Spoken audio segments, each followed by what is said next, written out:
Bonjour à vous la team parisienne, j'espère que vous allez bien. Donc on va parler d'Mbappé aujourd'hui, on va essayer de voir à peu près le système de jeu qui lui convient le mieux, mais d'abord générique. Yeah. Yeah.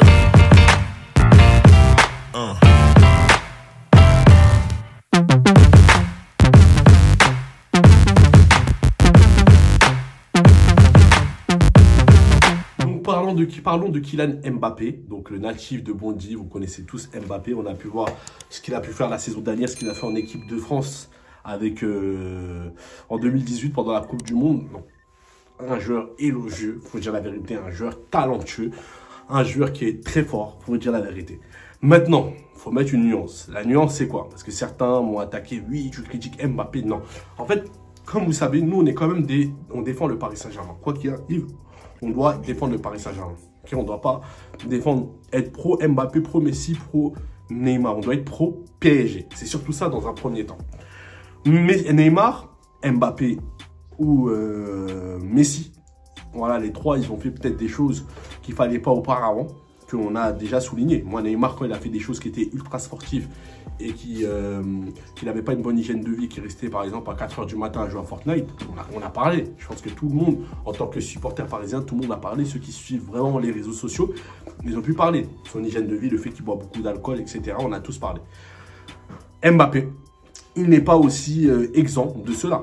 Pas par rapport au côté ultra sportif, mais par rapport aux déclarations qu'il fait lorsqu'il passe en conférence après match, par exemple avec l'équipe de France, ce qu'il a pu dire en fin de match lorsqu'il a dit oui, je joue pas pareil, voilà, je joue pivot PSG, en équipe de France je suis un peu libre. On sait très bien que c'était une pique qu'il a lancée à Galtier ou c'était une pique qu'il a lancée à la direction.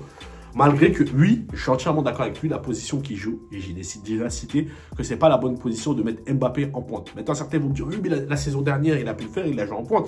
Oui, mais c'est pas pareil. Pourquoi? Parce que la saison dernière, il avait des joueurs comme Messi et Neymar qui n'ont pas pu être tirés de leur épingle de jeu par rapport au fait qu'ils n'ont pas eu de préparation physique. Donc ça joue. Mais par rapport au fait aussi qu'ils n'ont pas été bien positionnés. Et donc ça fait que Mbappé a pu sortir son épingle du jeu. Il a pu vraiment sortir du lot. Mais là, maintenant, ça a changé. Ils ont une préparation physique. Donc il y a eu certaines choses. Et donc Messi, c'est quand même un compétiteur, Neymar aussi. Donc là, maintenant, eux aussi, ils ont quand même leur mot à dire dans le système de jeu. Donc, c'est là où Galtier, au début de saison, n'a pas su faire. Ça veut dire de bien mettre Mbappé dans des bonnes conditions. Il l'a mis en tant que pivot. Tandis qu'un pivot, vous savez, c'est quoi, hein? C'est un joueur qui pèse sur la défense, qui joue qui sait jouer dos au but, qui sait être un relais, un point de fixation. C'est ça, un pivot. Mais Mbappé, c'est pas le profil, vraiment. Tu peux mettre Messi en tant que pivot. Je pense que c'est beaucoup plus crédible que de le mettre dans cette situation-là. Et c'est pour ça que j'ai aimé ce que Galtier a fait dans le fait d'avoir rétrogradé son système de jeu et d'avoir refait un 4-3-1-2 ou un 4-4 de losange. Comme ça a permis à Neymar et Messi, qui ne sont plus des joueurs de vitesse, de pouvoir jouer dans l'axe et de mettre deux attaquants. Comme ça, Mbappé peut être beaucoup plus libre de ses mouvements qu'être en pointe, parce qu'en pointe, c'est très compliqué. Tu as deux défenseurs qui te tiennent et donc tu dois être... Mbappé, c'est un joueur de percussion, c'est un joueur dont son point fort est la vitesse. Ça, c'est une réalité. C'est pas un joueur qui va essayer de jouer par la vision de jeu, par essayer de faire des choses. C'est pas ça, en fait, Mbappé. C'est pas ce profil-là. Et ça, Galtier l'a su. Je pense que c'est pour ça, d'ailleurs, qu'il a fait ce système de jeu. Et on a pu voir, depuis le match contre Ajaccio, même contre Marseille, on a pu voir que Mbappé est beaucoup mieux dans ses mouvements, dans son jeu. Que là, il joue vraiment son jeu de prédilection, comme il joue à Monaco, par exemple. Et donc là, c'est quand même bien de le dire. Donc, c'est dans cette position-là que... Mbappé, il puisse exprimer son football. Comme ça lui permet de s'excentrer, de pouvoir essayer d'être aussi, d'avoir un relais avec lui qui est Messi. Et Neymar qui peut aussi lui mettre des passes par derrière, ou Verratti aussi qui est bon dans les transversales ou la défense centrale. Donc là, c'est beaucoup mieux pour lui parce que le système à deux fait que les deux attaquants, ils vont être libres. Ils peuvent des fois s'excentrer, des fois combiner et avec un 10 derrière. Donc ça, alors là, c'est un festival.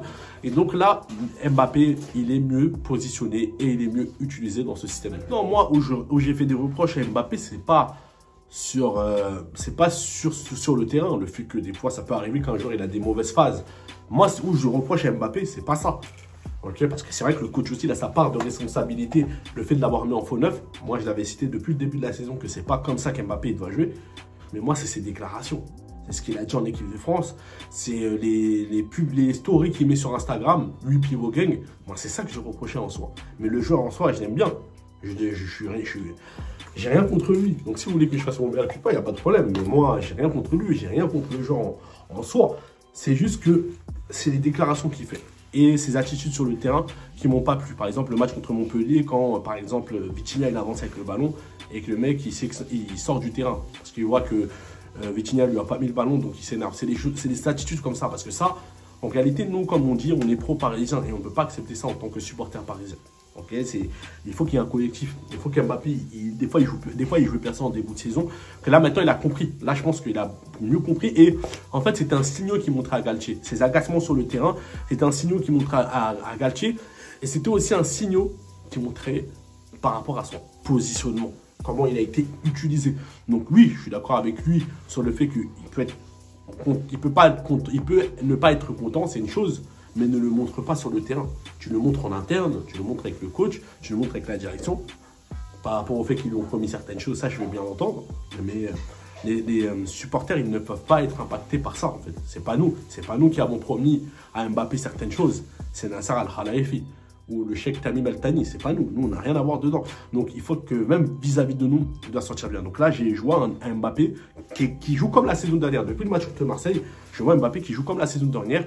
Et je pense que comme ça, il pourra vraiment essayer de contribuer match par match à être performant, que ça soit dans les stats ou même dans les passes décisives. Donc là, maintenant, il est remonté en termes de passes décisives et ça fait plaisir. Donc aussi, on va finir sur une chose. C'est que Mbappé aussi, c'est quand même bien de jouer, de tourner en termes de complémentarité afin qu'en cas de blessure, peut-être Neymar ou Messi ne sont pas préservés des blessures, qu'il puisse affilier aussi un autre attaquant comme Ekitike ou qu'on puisse recruter un neuf. Mais quand je dis un neuf, c'est un neuf de prédiction. Je ne parle pas d'un joueur qui peut jouer sur le côté ou en neuf. Parce que nous, le PSG, on a tout le temps l'habitude de faire ça. C'est comme là, on veut prendre Joao Félix parce qu'il peut jouer en... C'est déjà Joao Félix. Il ne peut pas jouer tout seul en porte. Ça, c'est une réalité. C'est clair et net. Là, il nous faut soit un vrai neuf, un joueur comme Vlahovic. La Juventus, ils sont éliminés. Donc on peut le recruter. On ne sait même pas s'ils vont jouer la Ligue Europa encore. Ça reste encore à voir. On peut encore le recruter. Oui, on peut encore le recruter. Ou soit, je ne sais pas, j'ai entendu parler du Brésilien Hendrick. Le Brésilien que Campos a supervisé.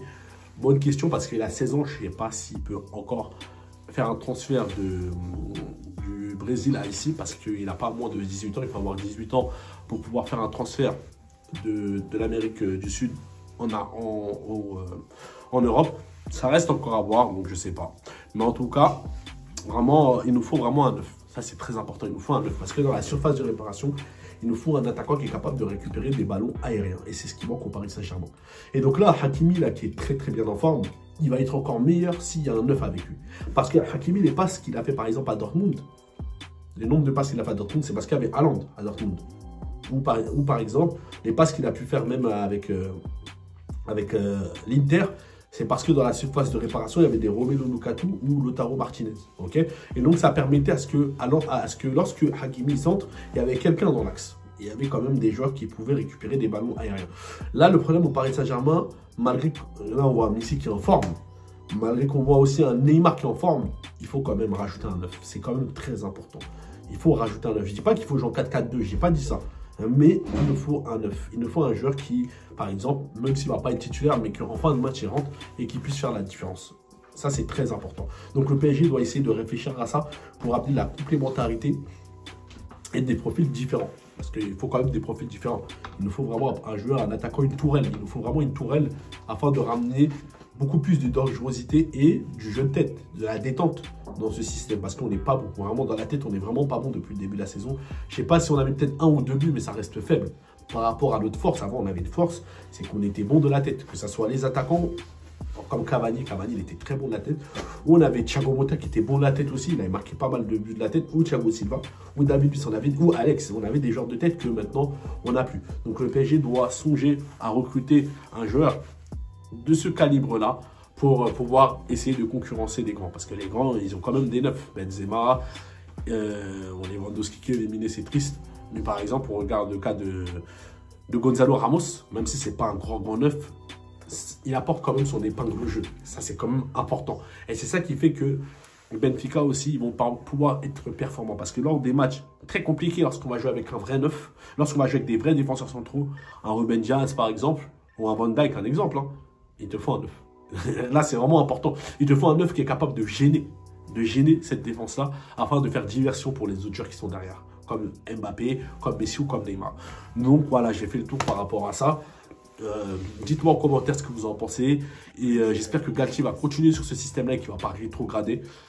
Likez, partagez, abonnez-vous. Aidez-moi à faire grandir cette chaîne. On va attendre les 3K. C'est bien, on a monté, mais c'est pas assez. S'il vous plaît, je vous demande vraiment j'attire votre attention à ce que vous m'aidez vraiment à vous abonner, à liker, à partager pour que YouTube puisse mettre ma page en avant. C'est très important. Donc, passez une bonne soirée et allez, bye.